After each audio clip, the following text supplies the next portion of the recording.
প্রিয়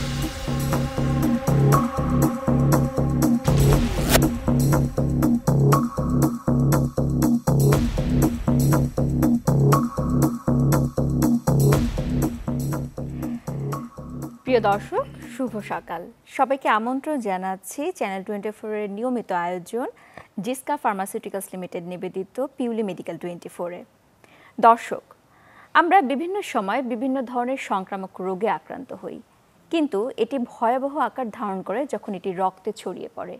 তখন আমরা বলি এটিকে রক্তে ইনফেকশন বা রক্তে সংক্রমণ, যাকে ইংরেজিতে বলা হয় বা মেডিকেলীয় পরিভাষায় বলা হয় সেপসিস। আজকে এই সেপসিস বা রক্তের সংক্রমণ নিয়ে আমরা কথা বলবো, যেখানে কথা বলতে আমাদের সাথে স্টুডিওতে উপস্থিত আছেন আমাদের দেশের একজন প্রখ্যাত মেডিসিন বিশেষজ্ঞ। আমাদের সাথে আছেন ডক্টর মোহাম্মদ জাকারিয়া আল আজিজ, যিনি বর্তমানে সহযোগী অধ্যাপক হিসাবে আছেন মেডিসিন বিভাগ, ঢাকা মেডিকেল কলেজ ও হাসপাতালে। পাশাপাশি উনি মেম্বার সেক্রেটারি হিসেবে আছেন বাংলাদেশ সোসাইটি অফ মেডিসিনে।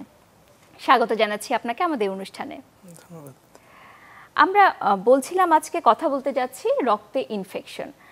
বিশ্ব স্বাস্থ্য সংস্থা বলছে যে প্রতি বছর প্রায় 5 কোটির বেশি মানুষ আক্রান্ত হয় রক্তের বিভিন্ন ধরনের সংক্রমণে, কিন্তু ভয়াবহ ব্যাপারটি হচ্ছে এর মধ্যে 1 কোটি মানুষই মারা যাচ্ছে।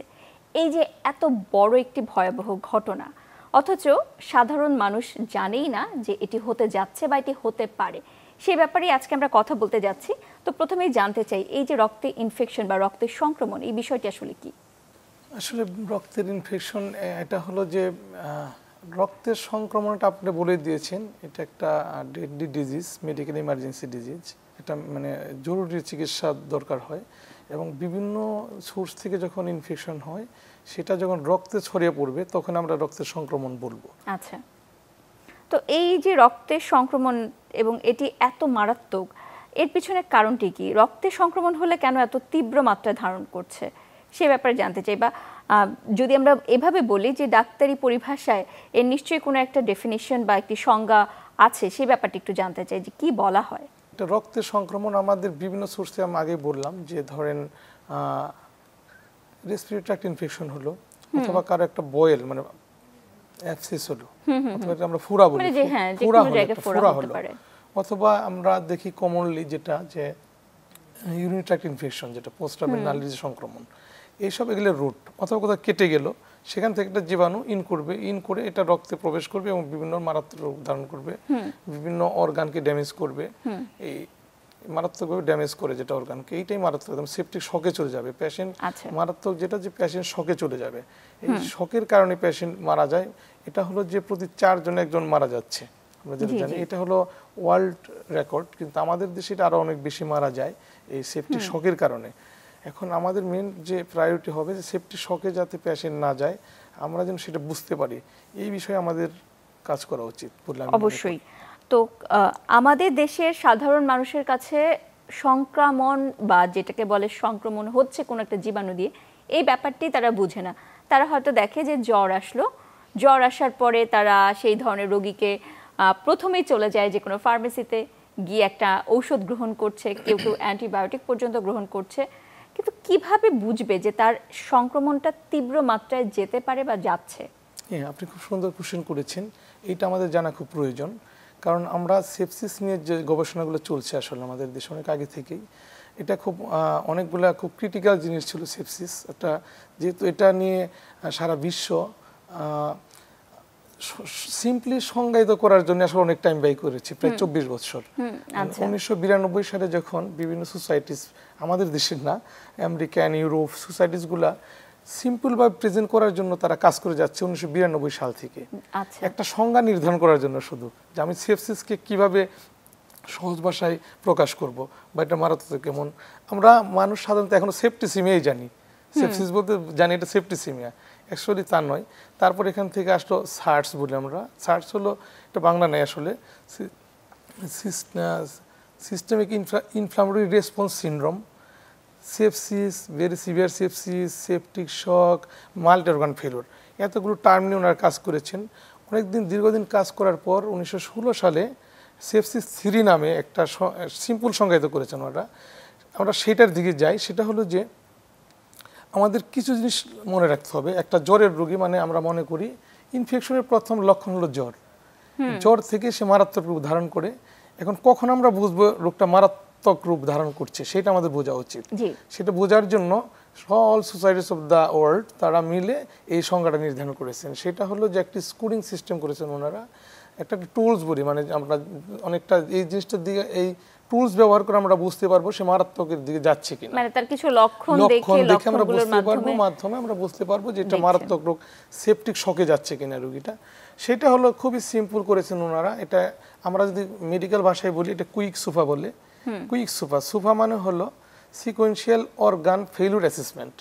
এটাকে আমরা দুই ভাবে করি, একটা আইসিইউ রোগীর জন্য সুফা করি, এবং আমরা যখন চেম্বার অথবা রোগীর লোককেও যদি আমরা বলে দিই সেও বুঝতে পারবে জিনিসগুলো।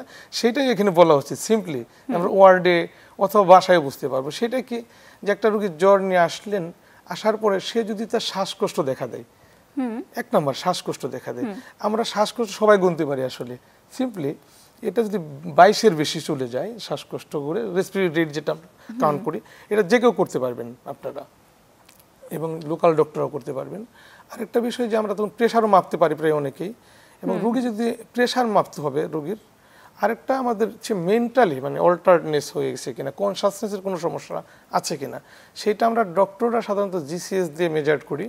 কিন্তু আপনি কীভাবে বুঝবেন সেটা? আপনি বুঝবেন যে সে নেতিয়ে যাচ্ছে, ঝিমিয়ে যাচ্ছে, কোনো রেসপন্স করছে না, দেখে বোঝা যাবে আমার রোগীটা খারাপ হয়ে যাচ্ছে, জ্বর কিন্তু খারাপ হয়ে যাচ্ছে। এইসব ক্ষেত্রে আমরা ইমিডিয়েটলি তাকে ডাক্তারের শরণাপন্ন হতে হবে। এবং এখানে যদি আমরা রেসপিরেটরি রেট 22 পাই এবং ব্লাড প্রেশারটা যদি কমে যায়, তাহলে ইমিডিয়েটলি তাকে হসপিটালাইজ করতে হবে, কারণ স্কোর 2 হলেই তাকে আমরা সেপসিস বলি। তাহলে এখানে আমরা সিম্পল জিনিস তিনটা, একটা জ্বরের রোগী, শ্বাসকষ্ট বাড়ছে। এখানে কি জ্বরের কোনো ব্যাপার রয়েছে যে জ্বর কত হতে পারে? এখানে হাই গ্রেড থাকতে পারে, আবার জ্বর নাও থাকতে পারে। এটা একটা ইম্পর্টেন্ট জিনিস আপনি বলছেন ডক্টর, সেটা হলো জ্বর নাও থাকতে পারে পেশেন্টের। হাইপোথার্মিয়া হয় অনেক সময়, ঠান্ডা থাকবে, শুধু জ্বর নাই, ঠান্ডা থাকবে, আবার অনেক জ্বর থাকতে পারে। এই জিনিসগুলো বুঝতে ডাক্তারদের আসলে শরণাপন্ন হতে হবে। আপনি যদি দেখেন যে একটা রোগী জ্বর ছিল, এখন গা ঠান্ডা হয়ে যাচ্ছে, এটাও কিন্তু একটা মারাত্মক রূপ, চিন্তা করতে হবে। আচ্ছা, হাইপোথার্মিয়া। আপনি রক্তচাপের কথা বলছিলেন, রক্তচাপ কত হলে তখন আমরা এটা নিয়ে উদ্বিগ্ন হব? রাইট, রক্তচাপ যদি উপরে, এটা আমরা দুইটা ভাবে মেজার করি, একটা উপরের দিকে একটা নিচের দিকে থাকে। যদি উপরের রক্তটা সিস্টোলিক ব্লাড প্রেশার যেটা বলি 100 নিচে যদি যায়, তাহলে তার 1 পয়েন্ট। আচ্ছা, আর শ্বাসকষ্ট যদি 22 হয় তার 1 পয়েন্ট। আর জিসিএস আপনারা সাধারণ মানুষজন বুঝতে পারবে না, ডক্টররা করবে এটা 14 নিচে, নরমালি 15, 14 নিচে গেলে আমরা তাকে 1 পয়েন্ট দেবো। তাহলে যে রোগীটার 3টা পয়েন্ট হবে সে কিন্তু মারাত্মক রূপ ধারণ করছে, তার কিন্তু আইসিইউ সাপোর্ট লাগতে পারে। এইটা আমাদেরকে জানতে হবে। তার মানে হচ্ছে কি একদম খুব সাধারণ কিছু লক্ষণ, সেই লক্ষণ দিয়ে বোঝা যেতে পারে যে তার সেপসিসের দিকে যেতে পারে। তো এই যে সেপসিস হচ্ছে বা রক্ত সংক্রমণ হচ্ছে, আপনি প্রথমে বলেছিলেন যে বিভিন্ন ধরনের সংক্রমণ পরবর্তীতে যখন রক্ত ছড়িয়ে যাচ্ছে তখনই হয়। তো এরকম কি কোনো ব্যাপার রয়েছে? যেমন আপনি ফুসফুসের সংক্রমণের কথা বলছিলেন, প্রস্রাবের সংক্রমণের কথা বলছিলেন, তো এর পাশাপাশি আমরা দেখি ইদানিং যে ডেঙ্গু রোগী আছে, আমরা কোভিডের সময় দেখেছি সেই ধরনের রোগী আছে, বা অনেকেই আছে যে ডায়াবেটিক রোগী, তাদেরও সংক্রমণ হচ্ছে। তো কি কি ধরনের রোগীদের ক্ষেত্রে এই ধরনের সংক্রমণটা রক্তে ছড়িয়ে যাওয়ার সম্ভাবনা একটু বেশি হতে পারে? এটা হলো অনেকগুলো ফ্যাক্টরস আছে এখানে যাদের জন্য এটা মারাত্মক রূপ ধারণ করবে। দেখেন, এক ইনফেকশনে একজন মারা যাচ্ছে, আরেকজন যাচ্ছে না, এটা একটা বিষয়। সেটা হলো জেনেটিক্যালি ডিটারমেন্ট যদি থাকে, সাসসেপ্টেবল থাকে জেনেটিক্যালি, এটা আমরা জানি না। যার মারাত্মক রূপ ধারণ করেছে জেনেটিক্যালি সাসসেপ্টেবল থাকবে অর্গানিজমের প্রতি। সেকেন্ড হলো একটা তার কতটা লোড হলো মাইক্রো অর্গানিজমের। আপনি যেটা ডেঙ্গুর কথা বললেন, ডেঙ্গু শক সিনড্রোম নামে তো আপনি জানেন যে আছে, ডেঙ্গু শক সিনড্রোম, তার মানে সে শকেই যাচ্ছে সে, এটা একটা পার্ট। তার অর্গানিজমের কতটা লোড হচ্ছে বডিতে। সেকেন্ড হলো যে ওর ভাইরুলেন্স মানে ইনফেক্টিভিটি, যেটা একটা জীবাণু কতটা মারাত্মক তার উপর ডিপেন্ড করবে। থার্ড হলো আপনার যেটা যে তার রেজিস্ট্যান্স প্যাটার্ন কেমন বডির, সে আগে অ্যান্টিবায়োটিক কেমন খেয়েছে, সেটা একটা ফ্যাক্টর।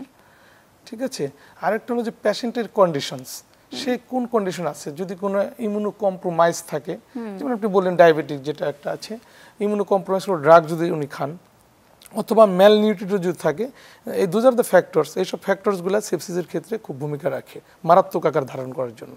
আচ্ছা, যদি এই যে সাধারণ ধরনের সংক্রমণ রোগে যারা আক্রান্ত হচ্ছে তাদের পরবর্তীতে রক্তে সংক্রমণ ছড়িয়ে যেতে কতদিন সময়ের মধ্যে এটা হতে পারে, এরকম কি কোনো ব্যাপার রয়েছে কিনা? এরকম এখন রিসার্চ বা কিছু নেই যে কতটা সময় লাগবে, তবে খুব তাড়াতাড়ি খারাপ হয়ে যায় রোগী। 72 ঘন্টা 24 ঘন্টার মধ্যে খারাপ হয়ে যেতে পারে যদি আমরা সঠিক টাইমে সঠিকভাবে চিকিৎসা না করতে পারি, তাহলে মারাত্মক হবে। কারণ দেখেন আমি প্রথমেই বলেছি যে এইটা সেপটিক শক এত মারাত্মক, 4 জন 1 জন মারা যাচ্ছে বিশ্বে। এটা মারাত্মক একটা রোগ। আমাদের দেশে 50% মারা যাচ্ছে। আমরা খুবই কম জানি আসলে এই রোগ সম্পর্কে, যেহেতু রোগীগুলো আইসিইউতে চলে যায়, ওখানে আমরা খুব কম অবহিত রোগটা সম্পর্কে, মারা যাচ্ছে কেন বা এরকম রিসার্চ আমরা রিসার্চ নেই। অতএব এই রোগ সম্পর্কে তো আমাদের সচেতন হওয়া ছাড়া কোনো উপায় নেই আসলে। যদি আমরা এই ধরনের রোগীর কথা চিন্তা করি, আমরা তো দেখি সাধারণত হাসপাতালে এই ধরনের রোগী, বাসায় খুব একটা দেখা যায় না। তো এই রোগটি কি বা এই সমস্যাটি কি শুধুমাত্র হাসপাতালেই হয় নাকি বাসায়ও হতে পারে? না না, আমরা এখানে দেখেন সেপসিস এবং সেপটিক শক আমাদের কাছে রোগীগুলো যখন আসে, আমি একটা রিসার্চ আছে সেখানে দেখেছি আমরা ফিমেল পেশেন্টগুলো বেশি সাফার করে। কারণ কি জানেন, তাদের আসতে দেরি হয় হসপিটালে। এবং আমি যেটা বলেছি যে এটা একটা টাইম আছে এখানে, আওয়ার্সের ব্যাপার। কারণ ট্রিটমেন্টের উপর ডিপেন্ড করে মর্টালিটি। এবং যে আমি একটা ক্রাইটেরিয়ার কথা বলেছি আপনাকে, সুপার স্কোরিং। দেখেন সুপার স্কোর যদি আমরা করতে পারি, সুপার স্কোরে 24 পয়েন্টস, আউট অফ 24 যদি 11 হয় অনলি, তার মর্টালিটি 100%। ক্যান ইউ ইমাজিন যে একটা রোগীর মর্টালিটি হবে 100% যদি 11 স্কোর হয় আউট অফ 24। 24-এর মধ্যে আমি যদি 11 স্কোর করি, মর্টালিটি 100%, মানে 100 জন 100 জন মারা যাবে। এর চেয়ে মারাত্মক রোগ কিছু আছে কিনা আমার মনে হয় না। সো দেখেন আমাদের এই জন্য, এবং এটার সাথে ট্রিটমেন্টের একটা সমস্যা আছে। আমরা যেমন এমআইকে একটা গোল্ডেন আওয়ার বলি 2 আওয়ার্স, যদি ওটা চেঞ্জ হয়েছে এখন 24 আওয়ার্স চলে আসছে রিসেন্টলি রিকমেন্ডেশনস। সেম কিন্তু সেপটিক শক, আপনি যত তাড়াতাড়ি আপনি ট্রিটমেন্ট শুরু করতে পারবেন, তার লাইফ সেফটি তত বাড়বে। আপনি কি জানেন, আমরা যদি 1 ঘন্টা লেট করে ইনিশিয়েশন অফ দ্য ট্রিটমেন্ট, মানে চিকিৎসা শুরু করতে 1 ঘন্টা লেট করলে 5 to 10% মর্টালিটি বাড়ে সেপটিক শকে। কত মারাত্মক একটা রোগ সেটা সম্পর্কে আমরা আসলে খুব কমই মনে জানি। অতএব এটা অ্যাওয়ারনেস প্রোগ্রাম আমাদের খুবই দরকার আসলে সেপটিক শক বা সেপসিস নিয়ে। এখানে যেটা ঘটছে, আপনি যে কোশ্চেনটা করেছেন, সেপসিস অবস্থা থেকে বুঝে না, সে তো বুঝতেই পারছে না তার এত মারাত্মক রোগ ধারণ করবে। যখন সেপটিক শকে চলে যায় তখন অলরেডি আমাদের ম্যানেজমেন্টের প্রবলেম হয়ে যায়, আলটিমেটলি রোগীটাকে আমরা কিছু করতে পারি না। কারণ আমরা যদি প্যাথোজেনেসিস চিন্তা করি, আপনি একবার সেপটিক শকে গেলে কী হচ্ছে আসলে ঘটনাটা, বডির যে ইমিউনো রেসপন্স অল্টার্ড হয়ে সেলুলার লেভেলে, সেল মানে হলো কোষ, এবং কোষ লেভেলে তার অক্সিজেন সাপ্লাই বন্ধ হয়ে যাচ্ছে। মানে সেলুলার হাইপোক্সিয়া হচ্ছে, মাইটোকন্ড্রিয়াকে সাপ্রেস করছে একদিকে। এদিক দিয়ে এন্ডোথেলিয়াল, যে আপনি জানেন যে এন্ডোথেলিয়াল হলো বডির মানে মাইক্রো যে ভাস্কুলারেচার, যেটা মানে এপিথেলিয়াল এন্ডোথেলিয়াল রক্তনালীর যে ছোট ধাপ, যেটা আর কি আসলে বলবো আমি, যে এই জালিকা, যেটা রক্ত জালিকা, ওখানে থ্রম্বাস ফর্মেশন হচ্ছে, মানে বন্ধ করে দিচ্ছে, বন্ধ করে বিভিন্ন অর্গানে বন্ধ করে দিচ্ছে, বিভিন্ন অর্গান ফেলিওর করছে। আপনার লিভার বা কিডনি অথবা হার্ট, প্রত্যেকটা জায়গায় মাইক্রো অর্গান গিয়ে থ্রম্বাস ফর্ম করছে। এবং ডিআইসি আমরা একটা জানি যে ডিসেমিনেটেড ইন্ট্রাভাস্কুলার কোয়াগুলেশন হচ্ছে। কারণ এখানে রক্তের যে সিস্টেমটা আছে আমাদের, রক্ত জমাটবদ্ধকরণ করে আমাদের যে নর্মাল সিস্টেম, সেটাকেও সে নষ্ট করে দিচ্ছে। তো ব্লিডিং হতে পারে, রক্ত অনেক প্রবলেম হয় আসলে, যার জন্য মাল্টি অর্গান ফেলিওরগুলো হয়। অতএব আমাদের এই মারাত্মক আকার ধারণ করার আগে তাকে ইন্টারভিন করতে হবে ট্রিটমেন্টে, তাহলে আমরা মর্টালিটি কমাতে পারব। আগে বুঝতে হবে যে সমস্যা হতে পারে। আমরা সংক্রমণের কথাই বলছিলাম বারবার, যে বিভিন্ন ধরনের অঙ্গে সংক্রমণ হয়ে পরবর্তীতে এটি সেপসিসে রূপান্তর হতে পারে। কিন্তু এর বাইরে কি এরকম হতে পারে যে সংক্রমণবিহীন কোনো একটি ঘটনার কারণে সেপসিস হতে পারে? হ্যাঁ, এটা আছে। আমরা এটা সেপসিস মিমিক্স বলি আর কি, ওটাকে সেপসিস মিমিক্স। মনে হবে সেপসিস, কিন্তু সেপসিসের মতো না। এটা আমি একটা উদাহরণ বলি, অ্যাকুইট প্যানক্রিয়াটাইটিস বা পলিট্রমা, ঠিক আছে, এগুলো কিন্তু আমাদের কাছে সেপসিসের মতোই নিয়ে আসবে, এরকম করে আসবে। আচ্ছা, সেগুলোর ক্ষেত্রে লক্ষণ কি রকম হবে? লক্ষণ আপনার হিস্ট্রি থাকবে ট্রমার, এবং অ্যাকুইট প্যানক্রিয়াটাইটিস ক্লিনিক্যালি ডাক্তাররা বুঝতে পারবে এগুলো। সেখানে আগে একটা ইনফ্লামেটরি সিস্টেম থাকবে, পরে ফিভার আসবে। আর ইনফেকশন আমরা জানি যে আগে ফিভার দিয়ে শুরু হবে, এই জিনিসগুলো ঘটবে আর কি। আচ্ছা, তো জ্বর একটা গুরুত্বপূর্ণ বিষয়, এখানে ব্যথার কথা আপনি বলছেন, এটা একটা গুরুত্বপূর্ণ বিষয়। সব সেপসিসের ক্ষেত্রে কি এই ধরনের জ্বর বা ব্যথা থেকেই শুরু হয়? সেপসিসে যেহেতু একটা ইনফেক্টিভ ডিজিজ আসলে, আর ওগুলো ট্রমা বা ইনফ্লামেটরি ডিজিজ। সেপসিস যেহেতু ইনফেক্টিভ কজ, এবং এখানে এটাকে বলা হয় ব্যাকটেরিয়াল কজ অ্যাকচুয়ালি, আমরা ফাঙ্গাস বা ভাইরাস জনিত কজকে এক্সক্লুড করেছি এখানে। ঠিক আছে, সেপসিস বলতে গেলে আমাকে কালচারি অথবা প্রুভেন একটা ইনফেক্টিভ যেটা ব্যাকটেরিয়াল হতে হয় অ্যাকচুয়ালি। আচ্ছা, সেই ক্ষেত্রে আমরা সাধারণত কি কি পরীক্ষা করব?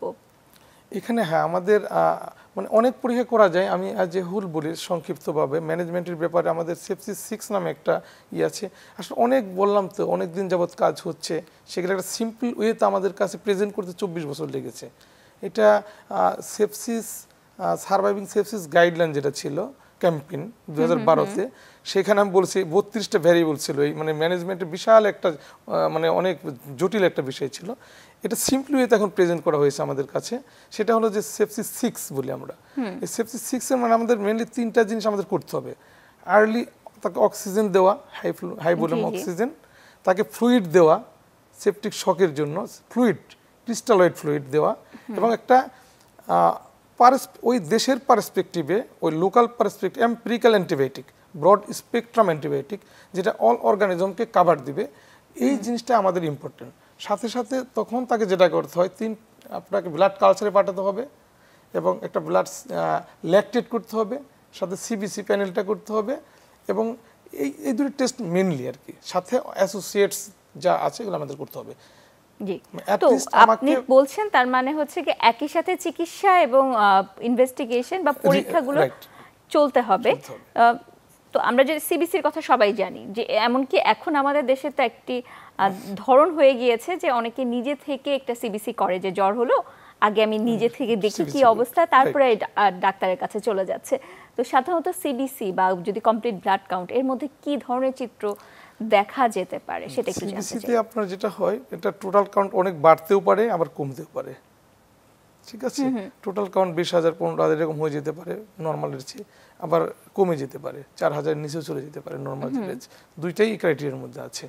কাজেই আপনার বুঝতে গেলে ডক্টরই লাগবে আসলে। এটা নিয়ে আসলে আমরা যেটা বুঝবো যে টোটাল কাউন্ট বেড়েছে না কমেছে, দুইটাই ক্রাইটেরিয়ার মধ্যে পড়বে।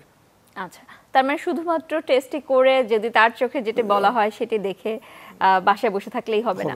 আমাদের দেশে কিন্তু এখন বিশেষ করে ডেঙ্গুর এপিডেমিক বা ডেঙ্গু হওয়ার পরে, বা এখন ডেঙ্গু নিয়ে যে পরিমাণ ভয় কাজ করে, সবাই প্লাটিলেট চিন্তা করে যে প্লাটিলেট কমে গেল কিনা বা প্লাটিলেট বেড়ে গেল কিনা, এটির সাথে কি কোনো সম্পর্ক রয়েছে? আপনি ঠিক বলেছেন। আমি যে সোপা স্কোরটা বলেছি, ওখানে প্লেটলেট একটা ভ্যারিয়েবলস, 6টা ভ্যারিয়েবলসের মধ্যে আপনার বিলিরুবিন আছে, প্লেটলেট আছে, আপনার ক্রিয়েটিনিন আছে, জিসিএস আছে। আর আইসিইউর পেশেন্টের ক্ষেত্রে আমি বলেছি সোফা করতে হয়, কিন্তু আমি ক্লিনিক্যালি কিউ সোফাতে কিন্তু এসব নাই। প্লেটলেটের উপর একটা ভূমিকা আছে, প্লেটলেট কমার উপর এটা মার্কিং হয় এক্স্যাক্টলি। মানে 150 লাখের নিচে গেলেই এক স্কোর, এটা 4 স্কোর করা ক্যাটাগরাইজ করেছে। যদি আমি এক্স্যাক্টলি 4 পর্যন্ত আছে ক্যাটাগরাইজ করা আছে আর কি, মানে ওটা স্কোরিং সিস্টেমের মধ্যেই আছে। অর্থাৎ প্লেটলেট একটা ইম্পর্টেন্ট ফ্যাক্টর এখানে। আমি আবার একটু পিছনের দিকে যাচ্ছি, যে আমরা রোগের কথা শুনলাম যে এই রোগগুলোর কারণে সেপসিস হতে পারে। আপনি বলছেন যে তার সাথে বেশ কিছু জেনেটিক ব্যাপার রয়েছে, যে হয়তো তার বংশগত একটি ব্যাপার রয়েছে, সেই ক্ষেত্রে হতে পারে, পাশাপাশি অন্য কারণেও হতে পারে। তো যখন একজন রোগীর এই ধরনের উপসর্গ নিয়ে আসবে বা চিকিৎসকের কাছে যাবে, তখন চিকিৎসক সাধারণত কিভাবে চিন্তা করবে যে তাকে হাসপাতালে ভর্তি হতে হবে নাকি বাসায় রাখতে হবে? সেপসিসের চিকিৎসাটি কি আসলে বাসায় দেওয়া সম্ভব কিনা? আমি আপনাকে আগেই বলেছি এই জন্য যে এই যে এত মানে মর্টালিটি কেন, মানে সেপসিস অত বাসায় থাকে, যখন যায় সেপটিক শকে চলে যায়, এখানেই ঘটনাটা ঘটছে আসলে। আমরা যার জন্য মর্টালিটি বেড়ে যাচ্ছে, বিষয়টা যে ওরকম কিছু হয় নাই, তেমন কিছু হয় না, একটু জ্বর, আমি বাসায় থাকি, কিন্তু যখন আমাদের কাছে আসে তখন অলরেডি সে অনেক খারাপ অবস্থায় আসে।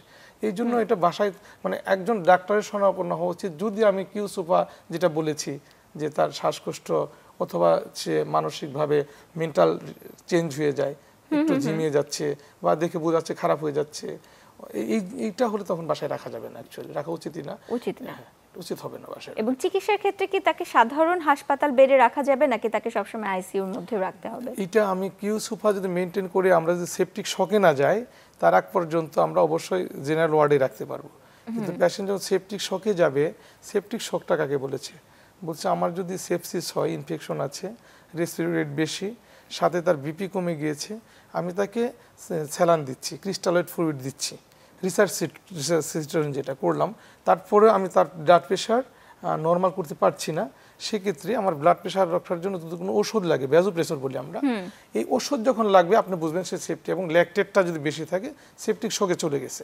আচ্ছা, পেশেন্ট সেপটিক শকে চলে গেলে তাকে ওয়ার্ডে রাখা যাবে না, তাকে অবশ্যই আইসিইউতে পাঠাতে হবে। আমরা এই নিয়ে আরো কথা বলবো, এখন একটি বিরতির সময় হয়েছে।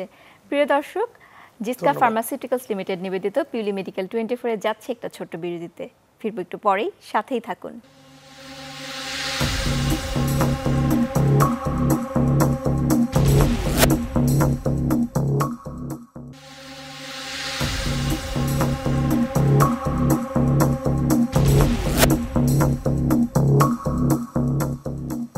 বিরতির পর আবারও স্বাগত জানাচ্ছি জিসকা ফার্মাসিউটিক্যালস লিমিটেড নিবেদিত পিউলি মেডিকেল 24 এ। আজকে আমরা কথা বলছি রক্তে ইনফেকশন জনিত সমস্যা নিয়ে, এবং কথা বলতে আমাদের সাথে আছেন ডাক্তার মোহাম্মদ জাকারিয়া আল আজিজ। আমরা কথা বলছিলাম রক্তে সংক্রমণের বিভিন্ন কারণ নিয়ে, বিভিন্ন ধরনের লক্ষণ নিয়ে। কথা প্রসঙ্গে আসছে যে যাদের শরীরে রোগ প্রতিরোধ ক্ষমতা কম, যেমন ডায়াবেটিসের কথা বলা হচ্ছিল, যে তাদের ক্ষেত্রে সেপসিসের ঝুঁকিটি বেশি।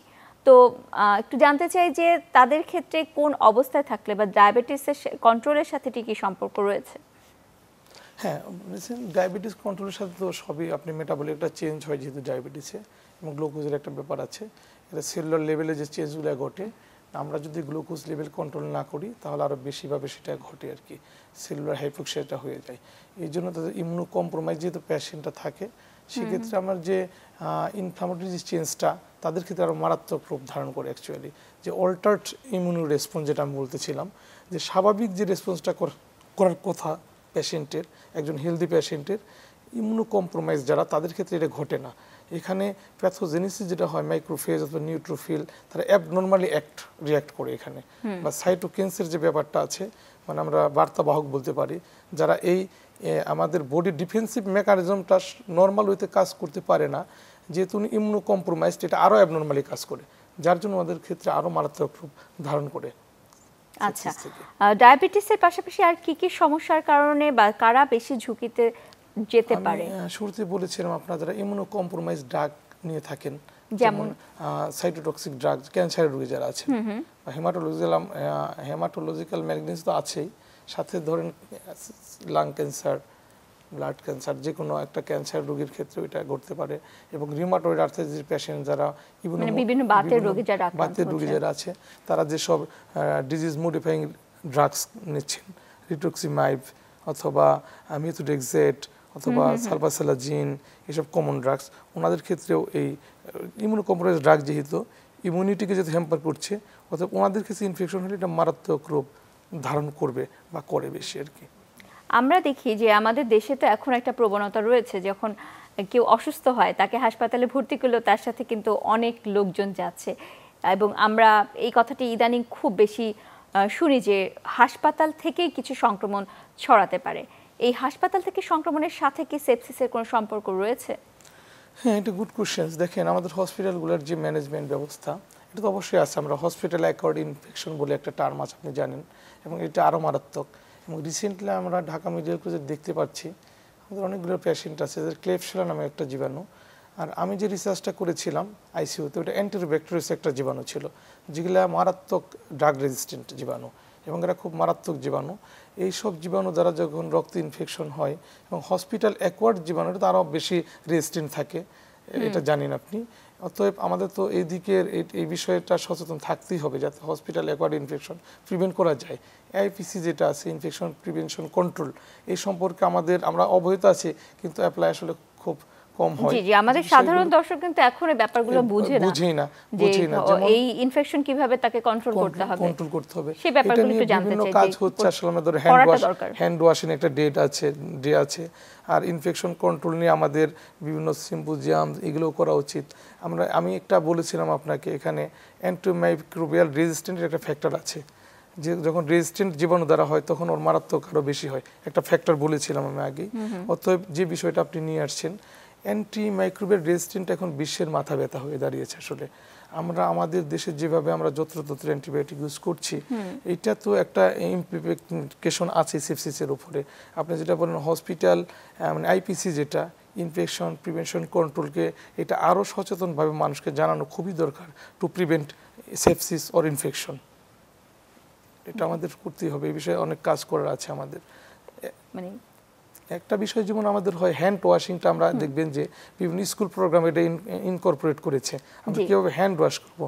হ্যান্ড ওয়াশের মাধ্যমে আমরা প্রায় 50% ইনফেকশন রেট কমাতে পারি, প্রপার উইথ আমরা হ্যান্ড ওয়াশ করি অনলি। আচ্ছা আচ্ছা, এটা অলরেডি স্কুল পর্যায়ে শুরু হয় এবং বিভিন্ন প্রোগ্রামে এটা সম্পর্কে জানানো হচ্ছে হ্যান্ড ওয়াশিং। এটা part of IPC, personal hygiene maintain করা। আমরা কি করতে পারি অ্যাকচুয়ালি দেখেন আমাদের নিয়ম কি, একটা পেশেন্ট দেখে আমরা ক্রস ইনফেকশন প্রিভেন্ট করার জন্য যেসব প্রসিডিউর করা উচিত is it possible in regarding Bangladesh hospitals. আপনি ঢাকা মেডিকেল কলেজে আসেন, দেখেন ফ্লোরে রোগী, বেডে রোগী, আমি কিভাবে হাত ওয়াশ করব। আমার উচিত ছিল একটা রোগীকে দেখে আমি হ্যান্ড ওয়াশ করে আরেকটা রোগী টাচ করব, কারণ এটা তো আমাদের পসিবল হচ্ছে না। এই জিনিসগুলো আমাদেরকে ইম্পর্টেন্স দিতে হবে আর কি। আবার দেখা যায় যে আপনি শুরুতে একটি কথা বলছিলেন যে ফোরার রোগী আছে অনেকবার, সার্জারি ওয়ার্ডে যে ধরনের রোগী আছে, সেই ক্ষেত্রে আমরা দেখি যে রোগীর চিকিৎসা হচ্ছে একদিকে, আবার অন্যদিকে রোগীর যে হাইজিনের ব্যাপারটা বা পরিষ্কার পরিচ্ছন্নতার ব্যাপারটা, সেই জায়গাটাতে কিন্তু ঘাটতি থাকছে, বা রোগীর সাথে যারা লোকজন থাকছে তারাও এই ব্যাপারগুলো খুব একটা বুঝতে পারছে না যে কিভাবে রোগীকে আরেকটু সুরক্ষিত রাখতে হবে। সেই ব্যাপারে যদি কিছু বলেন যে কি করণীয়। দেখেন আমি আগে বলি ফোরার কথাটা যেহেতু বললেন, আমি মারাত্মক কয়েকটা কথা বলি, উদাহরণ বলি। আমার চোখে দেখা, যেটা আমার পার্সোনাল লাইফের এক্সপিরিয়েন্স। আমার খুব ক্লোজ রিলেটিভ ডায়াবেটিক ছিল, ফোরা ছিল, ওর ভাইও ডাক্তার, আমি ওর খুবই ক্লোজ, আমি আর করতে চাচ্ছি না। সামান্য ফোরা থেকে সে সেপটিস হয়ে মারা গেল আমাদের চোখের সামনে। এরকম প্রচুর ঘটে, যেটা বললেন আপনি। আমরা তখন হয়তো সেপটিক শক সম্পর্কে চিন্তাই করি নাই যখন এটা হয়েছে। আমরা যদি সেপসিস সম্পর্কে বা সেপটিক শক সম্পর্কে অ্যাওয়ার থাকতাম, বা ওই রুগী যে মারা গেল উনি যদি জানতেন, সে হয়তো হসপিটালাইজড হইতেন। সে মনে করেছেন সামান্য ফোরা কি আর হবে, থাকি বাসায়। এরকম আমার জানা বেশ কিছু পেশেন্ট আছে যারা ডায়াবেটিক ছিল, অ্যাজ ওয়েল অ্যাজ সাথে ফোরার কারণে সেপটিক শকে মারা যাচ্ছে। এই জন্য এই জিনিসগুলো আমাদের যেটা বললেন, কারণ ফোরার ব্যাপারটা তো পার্সোনাল হাইজিনের ব্যাপার আছেই, সাথে নিজের সচেতন হওয়া যে আমি একটা জ্বর থেকে মানুষ মারা যেতে পারে, এইটাই তো আমাদের মধ্যে নেই আসলে। যে সামান্য একটা জ্বর থেকে যে আমি সেপটিক শকে চলে যে মারা যাব, এবং কত সংখ্যায় মারা যায় আপনি চিন্তা করেন। একটা এমআই এবং অ্যাক্সিডেন্টের সমান সংখ্যক রোগী মারা যায়, কিন্তু আমরা এই বিষয়টা জানিই না আসলে। এই জন্য আমার মনে হয় যে যেসব প্রসঙ্গ আনলেন আপনি, ইনফেকশন প্রিভেনশনের চেয়েও আমাদের উচিত হবে সচেতনতা তৈরি করা, যে আপনি কখন বুঝবেন একটা জ্বরের রোগী মারাত্মক রূপ ধারণ করতে পারে। জি, আমি একটু এই ব্যাপারটি জানতে চাই যে আমাদের দর্শককে এই ব্যাপারে যদি সচেতন করতে চাই, আমাদের কি কি পদক্ষেপ নেওয়া প্রয়োজন? আমি সেপসিস সম্পর্কে সিম্পলি বলবো যেটা, যে আপনার যদি একটা জ্বরের রোগী আসে, আমি আবারও সেই শুরু থেকে বলি যে 3টা লক্ষণ আমরা গুরুত্ব দেব। একটা, তার জ্বর আছে, শ্বাসকষ্ট আছে কিনা, আর রোগীটা ঝিমিয়ে যাচ্ছে কিনা, নিতে যাচ্ছে কিনা, অথবা গা একদম ঠান্ডা হয়ে যাচ্ছে কিনা, অথবা আপনি দেখেই বুঝবেন আমার রোগীটা খারাপ হয়ে যাচ্ছে।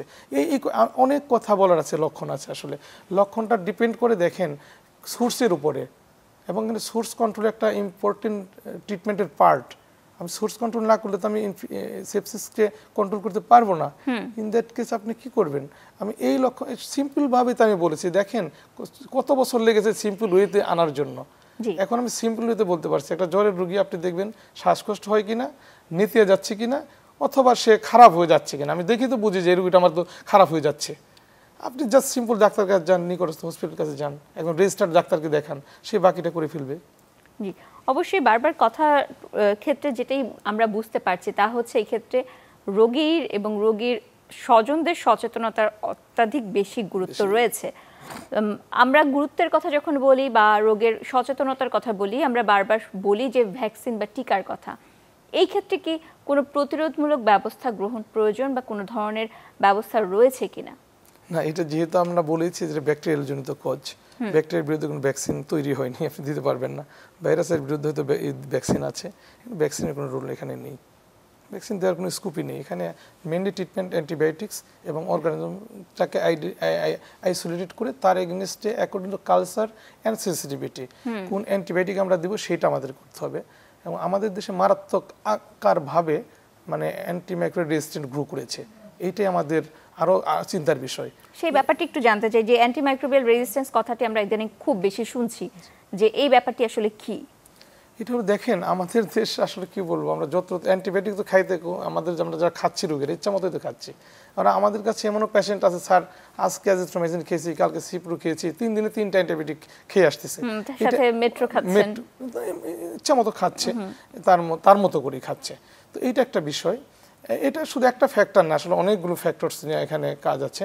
পেশেন্ট এইটা আছে, সাথে প্রপার ডোজও সে খাচ্ছে না, এবং ইচ্ছা মতো খাচ্ছে আসলে অ্যান্টিবায়োটিক, কোনো রেজিস্টার্ড ডক্টর দিচ্ছে না, বা কাকে কোন অ্যান্টিবায়োটিক দিতে হবে আমি সেটাও দিতে পারছি না। এই বিষয়টা তো অ্যান্টিবায়োটিক তো আমার ইচ্ছা মতো করলে হবে না, এখানে আমাকে কালচার সেন্সিটিভিটির ব্যাপার আছে। এমপিরিক্যালি স্টার্ট করার আগেও আমাকে দেখেন ওই এলাকার অ্যান্টিবায়োটিক দেওয়ার অ্যান্টিবায়োগ্রাম থাকা উচিত, এবং এমপিরিক্যালি দেওয়ার আগে আমাকে কোন অ্যান্টিবায়োটিক রেজিস্ট্যান্ট প্যাটার্ন আছে সেটা জানতে হবে।